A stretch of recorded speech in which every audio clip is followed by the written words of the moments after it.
बच्चों हमने आपसे ओस्टवाल्ड के नियम के बारे में बात करी और ओस्टवाल्ड का तन्यता नियम हमसे ये बोलता है कि तन्यता बढ़ाने पर जो भी हमारे दुर्बल अम्ल है या जो भी हमारे दुर्बल क्षार है उनकी आयनन की मात्रा बढ़ती है। ये हम आपसे डिस्कस कर चुके हैं। अब हम आपको बताने जा रहे हैं कि जो ओस्टवाल्ड का तन्यता नियम है इसकी क्या एप्लीकेशन है। एप्लीकेशन का मतलब हम इस ओस्टवाल्ड के तन्यता नियम को एक बार लगाएंगे दुर्बल अम्ल के लिए, एक बार हम लगाएंगे दुर्बल क्षार के लिए। पहले हम बात करते हैं दुर्बल अम्ल के लिए। तो हमने लिखा है application of Ostwald dilution law, और इसको सबसे पहले एक पॉइंट हमने लिया एक क्षारकीय दुर्बल अम्ल। दुर्बल अम्ल तो है पर वो एक क्षारकीय। एक क्षारकीय मतलब ये एक H+ आयन दे देता है। ठीक है, जैसे हमने एग्जांपल ले लिया Ha। Ha का मतलब ये एक दुर्बल अम्ल है जो हमको एक H+ आयन देगा। जो एक H+ आयन देता है उसको बोलेंगे एक क्षारकीय, जो 2 H+ आयन देगा उसको बोलेंगे द्विक्षारकीय, और जो 3 H+ आयन देता है उसको बोलते हैं त्रिक्षारकीय। अभी हम आपसे जो बात कर रहे हैं वो बात कर रहे हैं एक क्षारकीय दुर्बल अम्ल के लिए। मैंने मान लिया, अच्छा इसमें भी क्या करूंगा मैं, इसमें भी 2 पॉइंट में ज्ञात करूंगा। एक तो जो दुर्बल अम्ल है उसका आयनन स्थिरांक, एक वो जो दुर्बल अम्ल है उसका पीएच मान। ये 2 कैलकुलेशन मेरे को करनी है। तो इसके में अंदर भी पहला पॉइंट मैंने लिया आयनन स्थिरांक।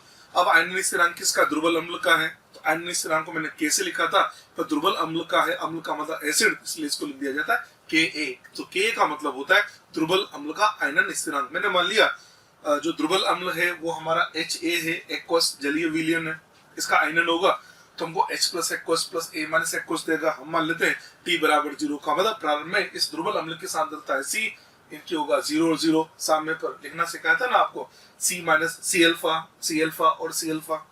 आयनन स्थिरांक के क्या लिखोगे, उत्पादन क्रियाकारक, तो H+ इंटू A- HA। इनके मान रखो, H+ की जगह रखा C अल्फा, A- की जगह भी C अल्फा, HA की जगह C- C अल्फा। इसको सोल्व करने से आता है C alpha square upon 1 - alpha. यहाँ तक अपन पहुंच गए। अल्फा का मान दुर्बल अम्ल है तो वैसे भी जो दुर्बल अम्ल दुर्बल क्षार है उनका अल्फा 1 के तुलना में कम ही होता है। अगर मान लो if alpha is less than 1 तो हम क्या बोलेंगे 1 - अल्फा की जगह 1 रख सकते हैं। तो अल्फा इज लेस देन 1 तो 1 - अल्फा की जगह रखा मैंने 1, तो K इक्वल टू हो जाएगा C अल्फा स्क्वायर। यहाँ से अगर अल्फा निकाले अल्फा इक्वल टू आता है √K/C। ये लीजिए, ये फॉर्मूला बन गया इस दुर्बल अम्ल की वियोजन की मात्रा अल्फा निकालने के लिए। यहाँ से देखें तो K तो नियतांक है, यानी अल्फा जो है वो सांद्रता के रूट के व्युत्क्रमानुपाती होगा। आप जानते हैं सांद्रता और तन्यता एक दूसरे के व्युत्क्रमानुपाती है, तो सांद्रता के रूट के व्युत्क्रमानुपाती है, इसका तन्यता के रूट के समानुपाती। तो वियोजन की मात्रा अल्फा तन्यता के रूट के समानुपाती होती है। तो वही तो हम समझा रहे थे कि कोई भी दुर्बल अम्ल हो या कोई भी दुर्बल क्षार हो, मतलब कोई दुर्बल विद्युत अपघट्य हो, उसके आयनन की मात्रा उसके तन्यता के साथ में बढ़ती है। तो ये इसके बीच में हमने एक संबंध बता दिया है। ठीक है, ये तो मैंने आपको आयनन स्थिरांक K का मान बता दिया। अगर हम बात करें ये जो दुर्बल अम्ल है इसका पीएच मान क्या होगा, चलिए जी दूसरा पॉइंट समझते हैं। इसमें दूसरा पॉइंट हम डिस्कस कर रहे हैं पीएच ऑफ वीक एसिड। ये जो वीक एसिड लिया इसका पीएच मान निकालना है। आपको मैंने बताया था पीएच बराबर होता है माइनस log H+ आयन की सांद्रता।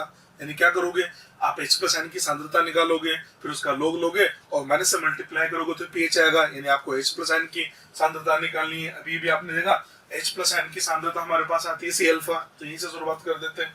ये लीजिए H+ आयन की सांद्रता हमारे पास है C अल्फा। अल्फा की जगह रखा मैंने, C की जगह C रखा। अल्फा अभी निकाला था ना, अल्फा बराबर था ना K/C का रूट, तो अल्फा की जगह रखा K/C का रूट। इसको सोल्व करने से आता है K × C की पावर 1/2। यहाँ तक आ गया। ये तो H+ आयन की सांद्रता आ गई। अब इसका log लेते हैं, तो log H+ इक्वल टू इसका log लेंगे तो ये लिखा जाएगा 1/2 log K plus 1/2 log C। यहाँ तक हम पहुंच गए। इस पूरे को माइनस से मल्टीप्लाई कर दिया तो यह आ जाएगा minus log H+ equal to minus 1/2 log K minus 1/2 log C। यहाँ तक हम पहुंच गए। माइनस log H+ की जगह लिखा मैंने पीएच, इसकी जगह लिखा पीएच। ये जो लिखा है ना माइनस 1/2 log K, इस 2 को भूल जाओ। क्या बचा आपके पास में माइनस log K, इसकी जगह लिखा PK, तो ये बन जाएगा PK/2 माइनस 1/2 log C। अब आपको ये फॉर्मूला याद कर लेना है कि जब भी आपके पास में एक क्षारकीय दुर्बल अम्ल हो उसके पीएच का फॉर्मूला होता है पीएच बराबर PK/2 माइनस 1/2 log C। इस फॉर्मूले में जो C लिखा गया है ये C हमको नॉर्मलता लेनी है, मोलरता नहीं लेनी है। अगर सवाल में मोलरता दे रखी है तो मोलरता को नॉर्मलता में बदल के इस क्वेश्चन को सोल्व करना होता है। तो मैंने लिख भी दिया है, इसमें C नॉर्मलिटी का मतलब नॉर्मलता लेनी है। ठीक है जी, ये हमने आपसे बात करी दुर्बल अम्ल के बारे में। तो जैसे हमने दुर्बल अम्ल के बारे में बात करी तो ऐसे हम दुर्बल क्षार के बारे में बात करते हैं। चलिए जी हम दुर्बल क्षार के बारे में आपको बताते हैं। तो बी हम ले रहे हैं एक अम्लीय दुर्बल क्षार, इसको बोला जाता है मोनो एसिडिक वीक बेस। तो हमने मान लिया एक क्षारकीय एक अम्लीय दुर्बल क्षार हमारे पास है BOH, ये BOH हमने ले लिया। तो इसका आयनन होगा तो हमको देगा B plus aqueous plus OH minus aqueous. प्रारंभ में t बराबर 0 पर हमने सांद्रता मान ली C, ये 0 होगा, ये 0 होगा। सामने पर इसको लिखेंगे वही तरीका C minus C alpha, C alpha और C अल्फा। अम्ल था तो K लिखा था, क्षार है तो Kb लिखेंगे। Kb बराबर उत्पाद की सांद्रता B plus into OH minus अपन क्रिया कारक की सांद्रता BOH, B प्लस इसकी सांद्रता दे रखी C अल्फा, OH आयन की सांद्रता C अल्फा, BOH की सांद्रता C माइनस C अल्फा रखा हमने, सोल्व किया तो C alpha square upon 1 minus alpha, बिल्कुल एग्जैक्टली वैसे का वैसा आ रहा जैसे एसिड में था। वही तरीका अल्फा इज लेस देन 1 तो Kb इक्वल टू क्या होगा C alpha square, same formula आ रहा है। Alpha equal to Kb upon C, वहां पर था alpha equal to K upon C, same formula है। अल्फा बराबर वही सेम फॉर्मूला तनुता के रूट के समानुपाती होता है या सांद्रता के रूट के व्युत्क्रमानुपाती होता है। कुल मिला के बात ये, चाहे दुर्बल अम्ल हो या दुर्बल क्षार हो, तनुता बढ़ाने पर तनुता बढ़ाने पर आयनन की मात्रा चाहे दुर्बल अम्ल हो या दुर्बल क्षार हो दोनों की बढ़ती है। ये इसका रिजल्ट हमने बता दिया। जैसे हमने वीक एसिड लेके उसका एक तो आयननी स्थिरांक निकाला, एक पीएच निकाला। इसी प्रकार से जब दुर्बल क्षार लिया तो ये तो होगी आयननी स्थिरांक की बात। अब मैं इसके भी पीएच मान की बात करता हूँ, इसका भी पीएच निकालते हैं। तो दुर्बल क्षार का पीएच निकालना सिखा देते हैं। पीएच ऑफ वीक बेस, इस दुर्बल क्षार का पीएच निकालना। अब देखो क्षार तो हमको H प्लस आयन थोड़ी ना देगा, क्षार तो हमको OH आयन देगा। तो OH आयन की सांद्रता अभी लिखी थी ना, OH आयन की सांद्रता किसके बराबर थी, ये देख लो। OH आयन की सांद्रता C अल्फा, OH आयन की सांद्रता C अल्फा। यहीं से हम शुरुआत करते हैं। ये देखो OH आयन की सांद्रता क्या होगी C अल्फा, C की जगह C रखा, अल्फा की जगह रखा हमने Kb अपॉन C का रूट। ठीक है, इसको सोल्व करें तो ये आ जाता है Kb इंटू C की पावर 1/2। वहां पर H प्लस था, K इंटू C की पावर 1/2, बिल्कुल सेम चल रहा है। तो यहाँ से अब इसका लोग ले लेते हैं बिल्कुल उसी तरह से। तो लोग आ जाएगा, लोग OH आयन बराबर आ जाएगा 1/2 लोग Kb प्लस 1/2 लोग C। ठीक है, पूरे को माइनस से मल्टीप्लाई कर दिया तो ये बन जाता है माइनस लोग OH आयन बराबर माइनस 1/2 लोग Kb माइनस 1/2 लोग C, माइनस लोग OH की जगह लिखूंगा मैं POH, इसकी जगह लगा POH। इस दो को छोड़े तो ये क्या है माइनस लोग Kb, इसकी जगह लिखा मैंने PKb, तो ये बनेगा PKb अपॉन 2 माइनस 1/2 लोग C। तो देखो दुर्बल अम्ल में फॉर्मूला क्या बना था, दुर्बल अम्ल के अंदर फॉर्मूला था पीएच बराबर Pk अपॉन 2 माइनस 1/2 लोग C, और दुर्बल क्षार में फॉर्मूला बना POH बराबर Pkb अपॉन 2 माइनस 1/2 लोग C। इस फॉर्मूले में C हमको नॉर्मलता लेना है। तो यहाँ से क्या आएगा मेरे पास, यहाँ से मेरे पास आएगा POH। सवाल में पूछेगा हमसे pH, तो pH कैसे निकालेंगे, आपको बताया था मैंने कि 25 डिग्री सेल्सियस ताप पर pH और POH का जो सम है वो होता है 14। तो लिखा ना pH प्लस POH बराबर 14 है। तो यहाँ से अगर POH का मान निकाला जाए तो POH बराबर आ जाएगा 14 माइनस pH। ये लीजिए 14 में से pH को माइनस करेंगे तो हमारा 14 में से हमको तो pH चाहिए ना, हमको तो चाहिए pH। तो क्या काम किया हमने, जो 14 है इस 14 में से हमको चाहिए pH। तो pH निकालने के लिए क्या करेंगे, 14 में से इस pH को माइनस कर देंगे। तो ये लीजिए यहाँ से हमारे पास में ये pH माना जाता है। ठीक है, इस प्रकार से ये फॉर्मूले हम याद कर सकते हैं और क्वेश्चन वगैरह सोल्व कर सकते हैं। आप देखते हैं इस पर क्वेश्चन किस टाइप के बनते हैं और इनको सोल्व करने के तरीके क्या होते हैं। तो कुछ एग्जांपल लेके मैं आपसे डिस्कस करने जा रहा हूँ। ठीक है जी, पहला क्वेश्चन बहुत ही सिंपल क्वेश्चन लिया मैंने। पहला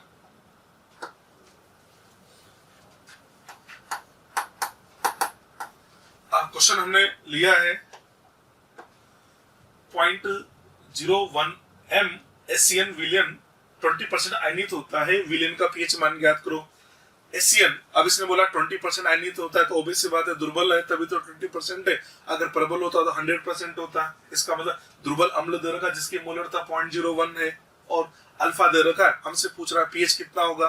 तो हम क्या करें, H प्लस आयन की सांद्रता निकाल लेते हैं। ये लीजिए, सबसे पहले मैंने H प्लस आयन की सांद्रता निकाली। H प्लस आयन की सांद्रता होती है C अल्फा।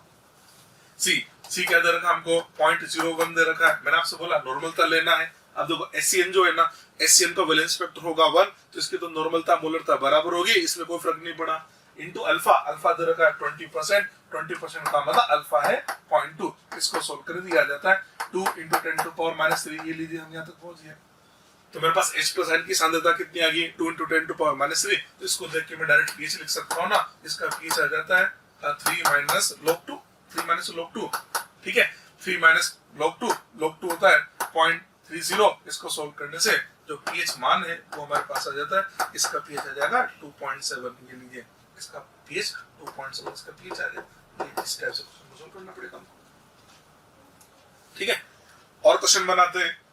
नेक्स्ट क्वेश्चन है 0.1 m एसिटिक एसिड विलेन का पीएच ज्ञात करो, इसका के दे रखा है। अब देखो एसिटिक एसिड है, ये भी वीक होता है। अच्छा एसिटिक एसिड मोनोबेसिक है, तो मतलब मोलरता 0.1 है तो नॉर्मलता भी 0.1 ही होगी। अच्छा इस सवाल के अंदर हमको के का मान दे रखा, सांद्रता दे रखी है और पीएच निकालना है। देखो इसके पहले वाले सवाल में अल्फा दे रखा तो मैंने ये फॉर्मूला लगा दिया। अब इसमें के दे रखा है तो इस फॉर्मूले इसके लिए फॉर्मूला क्या लगेगा, h प्लस n की सांद्रता होगी आएगी ना, k इंटू सी की पावर 1/2। बताया था भी आपको, यहाँ से आप h प्लस n की सांद्रता निकाल लो। h प्लस n की सांद्रता के का मान हमको दे रखा है 2 इंटू 10 टू पावर -5 की, तो के दे रखा है। सी का मान हमको दे रखा 0.1, ये 0.1 इसकी पावर हमने 1/2 लिख दी। यहाँ से देखें h प्लस n की सांद्रता कितनी आती है, देख लेते हैं। इसको हम लिख सकते हैं ना, ये बन जाएगा 2 इंटू 10 टू पावर -6, या 2 इंटू 10 टू पावर -6, इसकी होल पावर आ जाती है 1/2। 2 इंटू 10 टू पावर -6 और इसकी पावर होल पावर आ गई 1/2, ठीक है। अब हमको पीएच निकालना है तो इसका लॉग ले लेते हैं। तो देखो इसका लॉग लिया तो इसका लॉग क्या आ जाएगा, लॉग h प्लस n की सांद्रता बराबर 1/2, और ये लिख सकते हैं हम log 2 plus log 10 to power -6, यहाँ तक पहुंच गए। इसको सोल्व करें, ये लिखा हमने 1/2 और ये आ जाता है log 2 -6, ठीक। ये आ जाएगा हमारे पास में कि log h प्लस n की सांद्रता आ गई है।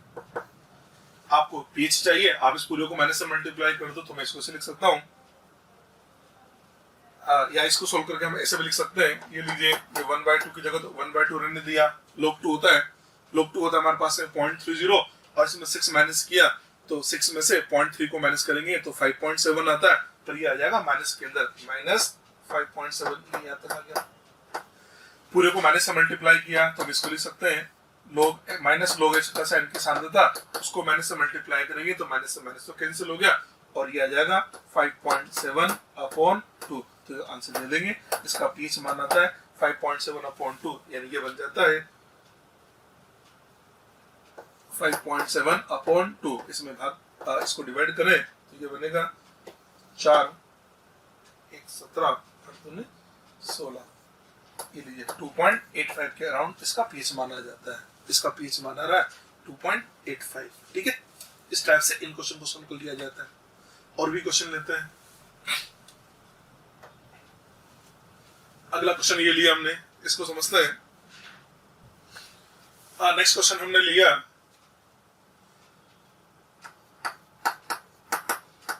10 to power -2m H2CO3 10 to power -2m H2CO3 विलेन का पीएच ज्ञात करो। H2CO3 के आयनन की मात्रा 40% दे रखी है। अब इसका H प्लस के आयनन की मात्रा दे रखी है 10 या 40% दे रखी है। पहली बात तो ये 10 टू पावर -2m हमको H2CO3 दे रखा है ना, ठीक है। H2CO3 ये डायबेसिक है, 2 H प्लस आयन दे सकता है, इसका वैलेंस फैक्टर होगा 2।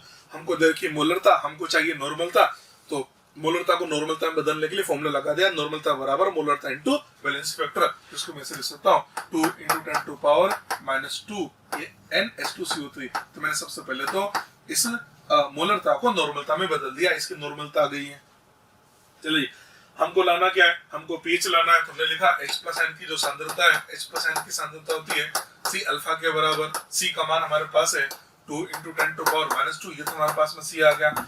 अल्फा दर का 40%, इसका मतलब अल्फा हमारे पास 0.4 है।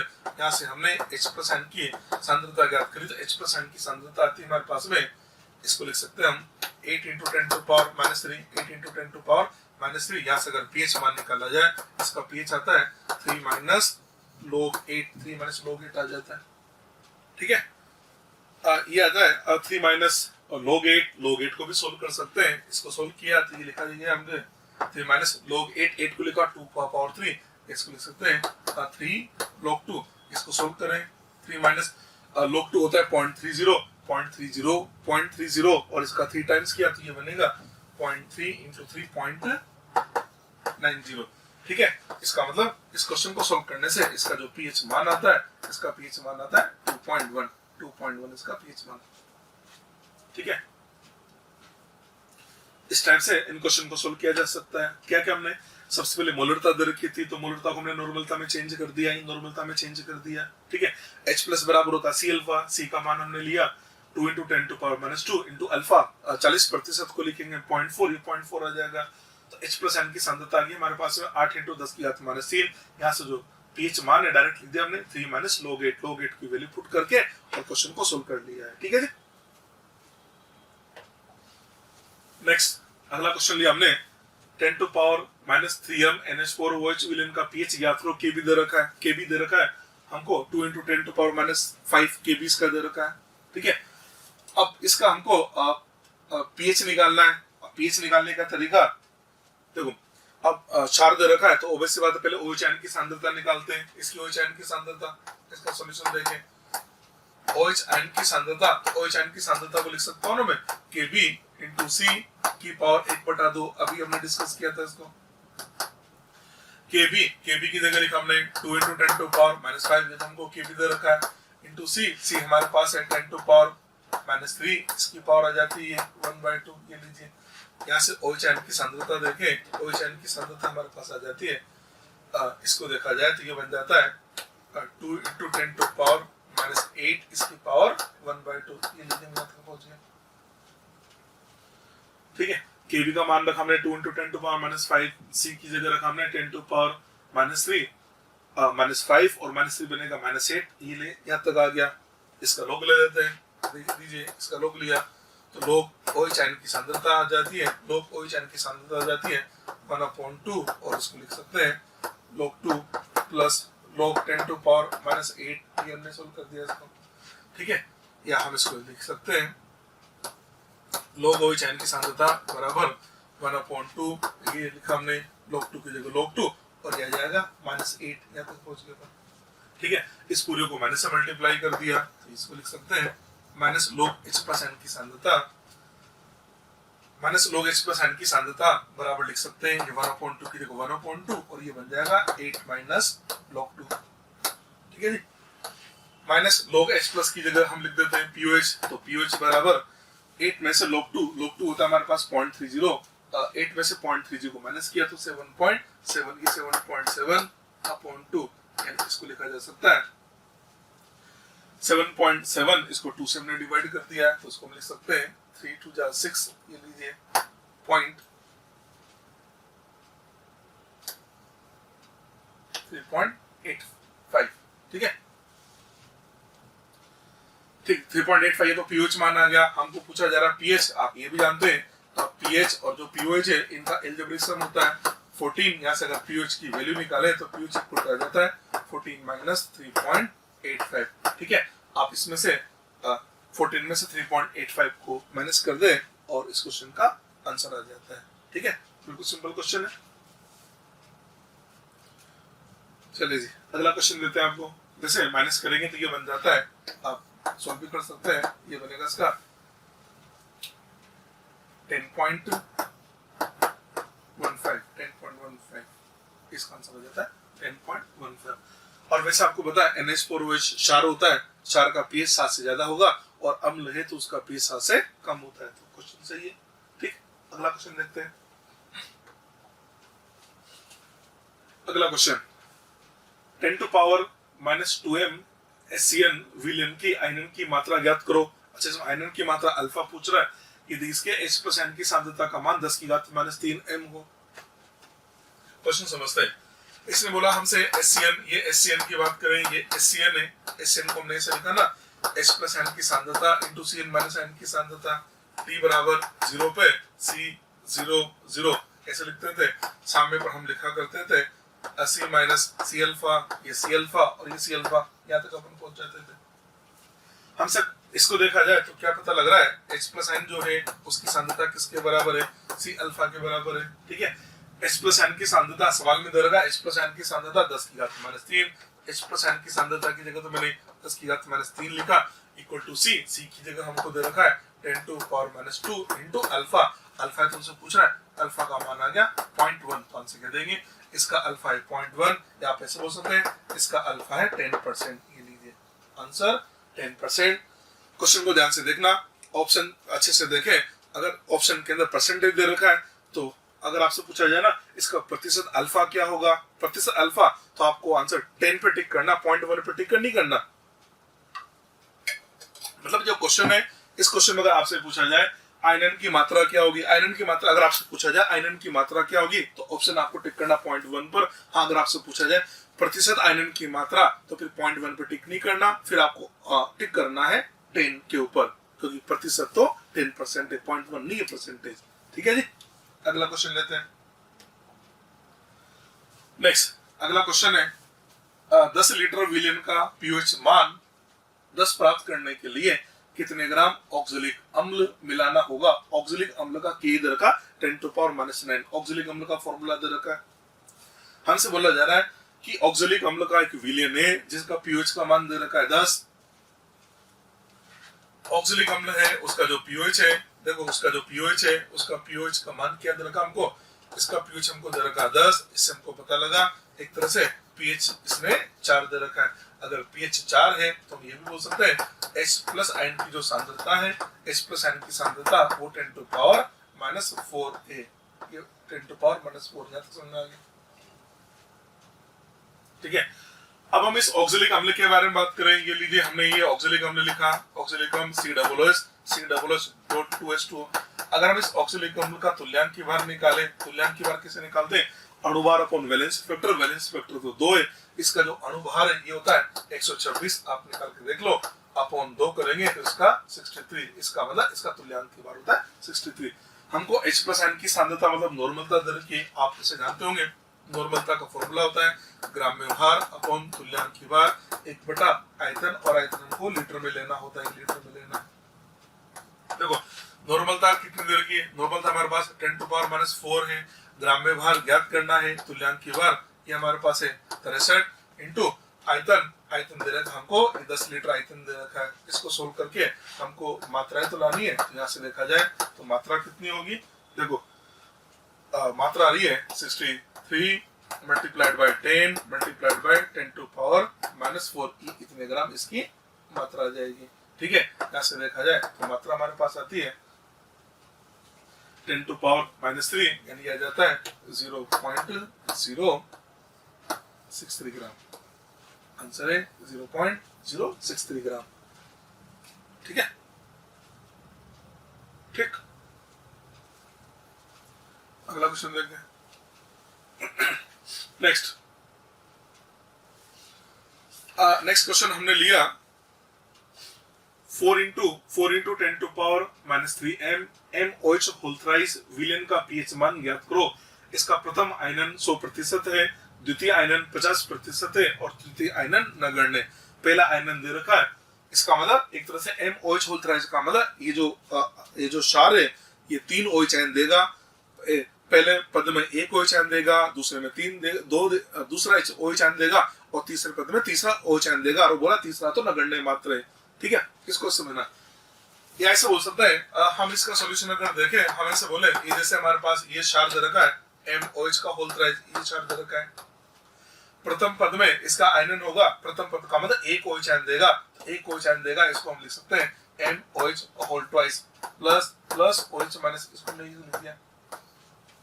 दूसरा जब पद आएगा तो दूसरे पद में OH आयन कौन देगा, तो दूसरे पद में OH आयन देगा MOH का होल ट्वाइस, ये आपको ये देगा, तो इसको ये अगर OH आयन देता है तो ये हमारे पास आ जाता है MOH प्लस OH माइनस। ठीक है, ये बोला ना सर भाई 2 पदों में विभाजन हो रहा है ना, ये 2 पदों में विभाजन कर दिया हमने, तीसरा तो नगण्य है इसलिए हमने उसको लिया ही नहीं है। अब देखो इसने क्या बोला, प्रथम आयनन, अच्छा इसकी मोलरता कितनी दे रखी है हमको, ये हमको दे रखा है 4 into 10⁻³ दे रखा है ना, ये 4 into 10⁻³ है। इसने क्या बोला, इसका आयनन, इसका अल्फा कितना 100, पहला का अल्फा 100% है, इसका मतलब अगर इसका अल्फा 100% होगा तो ये अगर 4 into 10⁻³ है तो ये भी हमारे पास 4 into 10⁻³ होगा, और OH आयन भी इसका 4 into 10⁻³ होगा, ये 4 into 10⁻³ होगा। दूसरे पद में क्या होगा, MOH होल ट्वाइस का आयनन होगा। अब MOH होल ट्वाइस की सांद्रता कितनी है, ये तो 4 into 10⁻³ है, ये तो 4 into 10⁻³ है। ठीक है, ये सांद्रता है।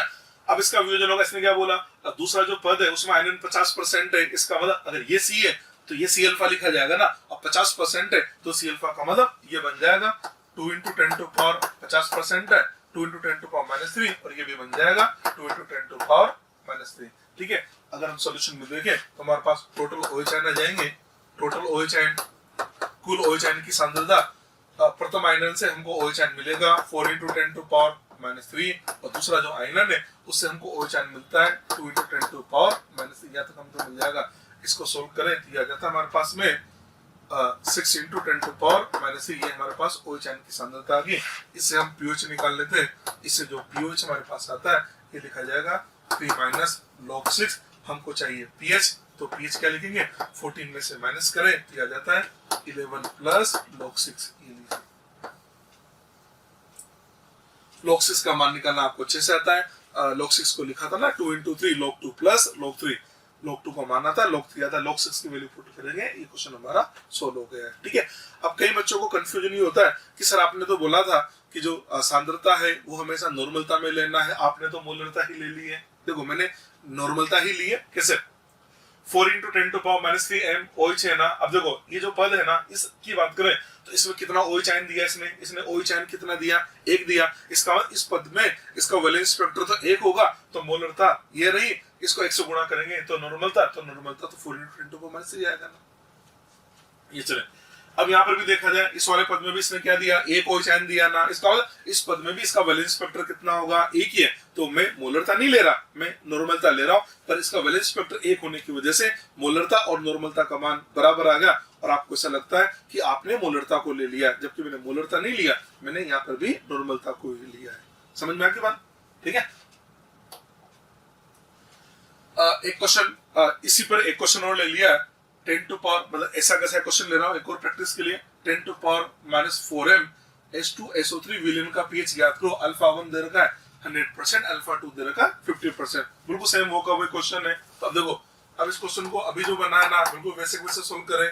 ये लीजिए H2SO3 है, H2SO3 इसका प्रथम आयनन होगा तो हमको मिलेगा H+ + HSO3-, ये तो प्रथम आयनन मिल गया।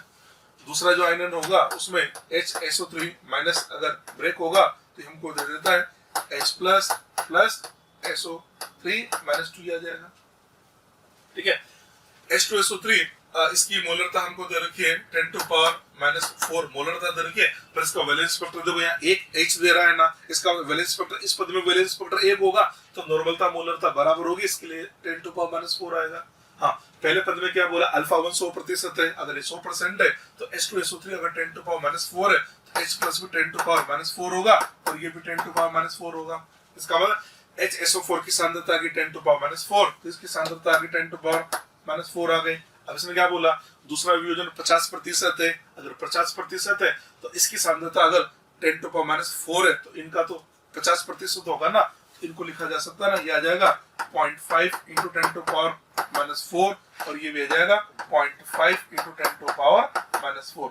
अगर हम विलेन के अंदर कुल H+ आयन की सांद्रता देखें तो कुल H+ आयन की सांद्रता हो जाती है 10 टू पावर -4, तो यहाँ से आ गया और वहां से आ जाता है 0.5 × 10 टू पावर -4। लीजिए यहाँ से अगर देखें तो H+ आयन की सांद्रता हमारे पास आ जाती है 1.5 × 10 टू पावर -4। आपसे तो pH पूछा गया ना, तो pH लिख सकता हूँ मैं 4 - log 1.5। ये लीजिए आ जाएगा,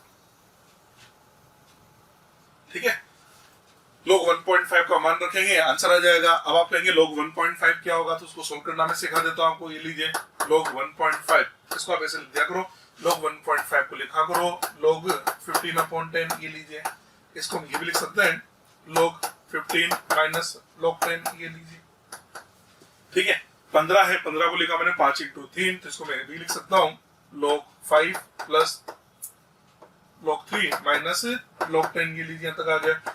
log 5 होता है 0.70, log 3 होता है 0.48, log 10 होता है 1, ठीक है। आप इसको सोल्व करके देखें तो ये आपका log 1.5 की भी वैल्यू आ जाती है। तो जो भी log 1.5 की वैल्यू है आप रख सकते हैं, आपका आंसर आ जाएगा। तो ये बनता है 7, ये आ गया 1.18 - 1, तो यहाँ से देखा जाए तो log 1.5 की वैल्यू हमारे पास आती है 0.18 की log 1.5 आ गया।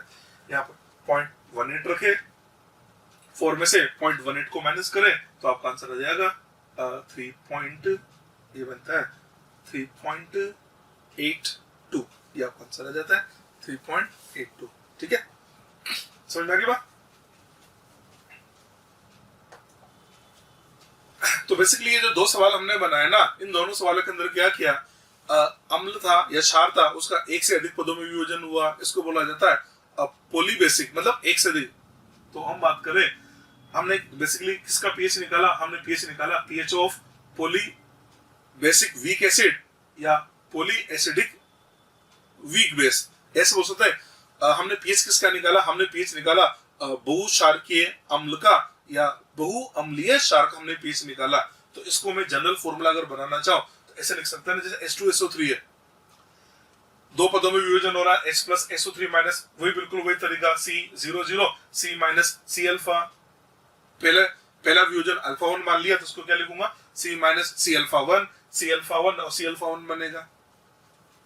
दूसरा जब H प्लस देगा तो HSO3 माइनस से हमको क्या मिलेगा, H plus plus SO3 minus 2 मिलेगा। ये तो C अल्फा 1 है ना, ये तो C अल्फा 1 है ना, इसको आप अगर C मान लेते हैं, यहाँ क्या लिखते थे आप इक्विलिब्रियम पे, यहाँ अगर C था तो लिखते थे C माइनस C अल्फा, अब इसका अल्फा तो अल्फा 2 है तो उसको लिखा जाएगा C alpha 1 minus C alpha 1 into alpha 2, ये भी बनेगा C अल्फा 1 इंटू अल्फा 2, ये बनेगा C अल्फा 1 इंटू अल्फा 2। तो कुल H प्लस N कितना हो गया, तो कुल H प्लस N आएगा, यहाँ से आएगा C अल्फा 1 और यहाँ से आ जाएगा C अल्फा 1 अल्फा 2, ये लिख दिया। तो अभी जो क्वेश्चन था उसमें अल्फा 1 अल्फा 2 दे रखे थे, तो आप चाहो तो फॉर्मूले से भी बना सकते थे, पर फॉर्मूले की जरूरत नहीं है, आपको मैंने क्वेश्चन को सोल्व करने का प्रोसीजर ही बता दिया। ठीक है, इस पर एक क्वेश्चन और बनाता हूं मैं। 10 to power minus 4m H2CO3 विलेन का पीएच ज्ञात करो। वही 10 to power minus 4m H2CO3 villain है, उसका पीएच ज्ञात करना है और हमको दे रखा K1 का मान दे रखा 10 टू पावर माइनस 6 और K2 का मान दे रखा 10 टू पावर माइनस 13। अभी जो क्वेश्चन था इसमें अंतर क्या है, इसके पहले वाला क्वेश्चन के अंदर अल्फा 1 अल्फा 2 थे, इसमें अल्फा ना दे के उसकी जगह K1 और K2 दे दिया। कुल मिलाकर क्वेश्चन तो वैसा का वैसा ही है। ठीक है, हम बस इतना सा किया, अल्फा की जगह इसने K दे दिया, कोई दिक्कत नहीं है, हम अल्फा की जगह K के रूप में बदल देंगे। देखो H2CO3 है, पहला वियोजन होगा H प्लस HSO3 माइनस, मैंने मान लिया सांद्रता C00, सामने पर क्या लिखोगे C माइनस C अल्फा, क्या लिखोगे, यहाँ लिखोगे ना C माइनस C अल्फा। ठीक है, अब इसने क्या किया, C अल्फा अल्फा ना देके K दिया, तो हम ये भी तो लिख सकते हैं ना C अल्फा जो होता है ना उसकी जगह K इंटू C भी तो लिखा जाता है ना। अरे ये भी तो ऐसे नहीं बताया था मैंने आपको, H प्लस N जो होता है ना ये होता है C अल्फा, और C अल्फा की जगह ये भी तो लिख सकते थे ना K इंटू C, इसकी पावर 1/2 लिखा करते थे। तो यहाँ क्या लिखना था C माइनस C अल्फा, तो C अल्फा की जगह मैंने लिख दिया ना K पहला वियोजन है तो उसको लिखा K1 इंटू C की पावर 1/2 का मतलब रूट, तो ये बन जाएगा C minus under root K1 into C, तो ये बनेगा K1 इंटू C और ये बनेगा K1 इंटू C। इतना सा अंतर है, वहां अल्फा लिखता था, यहाँ अल्फा की जगह मैंने Ka लिख दिया है, यही बात है। ठीक है, चलिए जी, ये तो हो गया पहला वियोजन। अब दूसरा वियोजन में क्या होगा, CO3 माइनस है, इसका वियोजन होगा H प्लस और CO3 माइनस 2 देगा। अब इसकी सांद्रता कितनी आ गई, ये तो K1 इंटू C आ गई, ये 0 होगा, तो सामने पे क्या लिखेंगे K1 इंटू C। ठीक है, मतलब ये पूरा C बन गया, तो यहाँ क्या लिखा जाएगा, यहाँ लिखेंगे ना ये C है तो यहाँ लिखेंगे C माइनस C अल्फा, तो C अल्फा ये तो C रहा, अल्फा की जगह क्या लिखूंगा, दूसरा वियोजन है तो वियोजन स्थानांक K2 इंटू C, तो ये तो बनेगा ना K1 इंटू C का रूट और इसके बाद K2, ये इसका भी रूट आ जाएगा। ठीक है, तो यहाँ H प्लस N की सांद्रता K2 into K1 into C का रूट और इसका होल रूट आ जाएगा और ये सांद्रता इसकी आ जाएगी। हमको चाहिए कुल H प्लस N की सांद्रता, तो टोटल H प्लस N क्या होगा, यहाँ से मिला हमको K1 इंटू C और यहाँ से H प्लस N की सांद्रता रही है K2 रूट के अंदर K1 इंटू C और इस पूरे का भी रूट आ जाता है। आपको सवाल में K1 दे रखा 10 टू पावर माइनस 6, तो K1 की जगह रखा 10 टू पावर माइनस 6, C दे रखा 10 to power minus 4 plus K2 का मान है 10 टू पावर माइनस 13, K1 की जगह रखा 10 to power minus 6 into C की जगह रखा 10 टू पावर माइनस 4, ये रूट और इस पूरी का भी रूट लेना होता है। 10 की घात माइनस 6 इंटू 10 की घात माइनस 4, 10 की घात माइनस 10 बनेगा और इसका रूट लेंगे तो 10 की घात माइनस 5 आ जाएगा। इधर चले, 10 की घात माइनस 6 इंटू 10 की घात माइनस 4, 10 की घात -10 इसका रूट बनेगा 10 की घात -5, यहाँ आया 10 की घात -5 इंटू 10 की घात -13, 5 और 13 बनता है 13 और 5 16, 5 और 18 और इसका रूट लेंगे तो 10 की घात -16 आ जाएगा। ये लीजिए तो h प्लस आइन आ रहा हमारे पास 10 to power -5 plus 10 to power -9 आ गया। 10 की घात -9 10 की घात -5 की तुलना में बहुत ही छोटा होता है, तो 10 की घात -9 को मैंने नगण्य मान लिया, तो h प्लस आ जाएगा 10 टू पावर -5 यानी pH का मान आ जाता है 5। pH हमारा 5 आ जाता है। इसका जो pH मान है ये हमारे पास आ जाएगा 5। अब देखो इस क्वेश्चन को सोल्व करने के लिए हमने इतना सारा प्रोसीजर अप्लाई किया। अब मैं आपको बता देता हूँ, जब ऑब्जेक्टिव क्वेश्चन आए इतना कुछ करने की जरूरत नहीं है। देखो पहला वियोजन स्थिरांक आपको आयनन स्थिरांक दे रखा है 10 की घात -6 और दूसरा दे रखा है 10 की घात -13, 10 की घात -13 10 की घात -6 की तुलना में बहुत ही छोटा होता है, तो हम क्या करते हैं दूसरे आयनन को नगण्य मान लेते हैं और क्वेश्चन को सोल्व कर लेते हैं। यह ऑब्जेक्टिव अप्रोच या इसको ट्रिक बोल सकते हैं। इसका मतलब अब दूसरा आयनन अगर आपने नगण्य मान लिया तो ऑब्वियस सी बात है H प्लस आयन आपको जो मिलेगा केवल और केवल पहले से मिलेगा ना, यानी दूसरा वाला 0, इस पार्ट को 0 कर दो तो H प्लस आयन आ जाएगा K इंटू C। तो मैंने ये समझाया गया। इस प्रश्न में द्वितीय आयनन को नगण्य मानने पर H प्लस आयन की सांद्रता क्या होगी C अल्फा, और C अल्फा या K इंटू C पहला आयनन है तो K का मतलब K1 लेना है, तो K1 इंटू C आ जाएगा। H प्लस आयन बराबर K1 की जगह लिखा 10 टू पावर -10 टू पावर -6 और C की जगह 10 टू पावर -4, इसको सोल्व करा तो मेरा pH मान 6 आ जाता है। तो जब कभी भी ऐसा क्वेश्चन आए जो एक से ज्यादा K मान दे रखे हो तो दूसरा आयनन आप नगण्य मान के क्वेश्चन को सोल्व कर लो, डायरेक्ट क्वेश्चन सोल्व हो जाता है। ये ऑब्जेक्टिव ट्रिक होती है, ठीक है। चलिए ये हम आपको जो बता रहे हैं ना पॉली बेसिक एसिड या पॉली एसिडिक बेस, इनके कुछ इंपॉर्टेंट रिजल्ट है, उन रिजल्ट को भी डिस्कस कर रहे हैं। Important result for poly basic weak acid और बेस।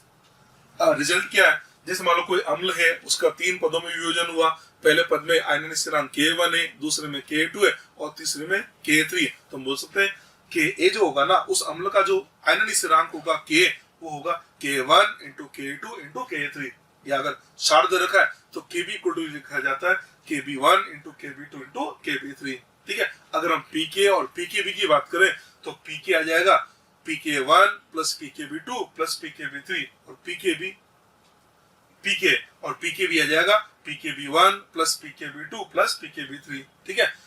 अगर कोई अम्ल 3 पदों में वियोजित हो रहा है, प्रथम आयनन, द्वितीय आयनन, तृतीय आयनन, तो आपको बता देते हैं इसका जो प्रथम आयनन है वो सबसे ज्यादा होता है, दूसरा आयनन उससे कम होगा और तीसरा आयनन उससे भी कम होता है। इसका मतलब कोई सा भी अम्ल क्षार हो अल्फा 1 हमेशा अल्फा 2 से बड़ा होता है, अल्फा 2 अल्फा 3 से हमेशा बड़ा होता है। अगर अल्फा 1 बड़ा है यानी K1 का मान भी बड़ा होगा, तो K1 का मान K2 से बड़ा होता है, K2 का मान K3 से बड़ा होता है। अगर K1 K2 से बड़ा है तो Pk1 तो Pk2 से छोटा होगा, तो हम लिखेंगे Pk1 is less then Pk2 is less then Pk3। ये इंपॉर्टेंट रिजल्ट है जिनको आपको याद रखना है, ठीक है।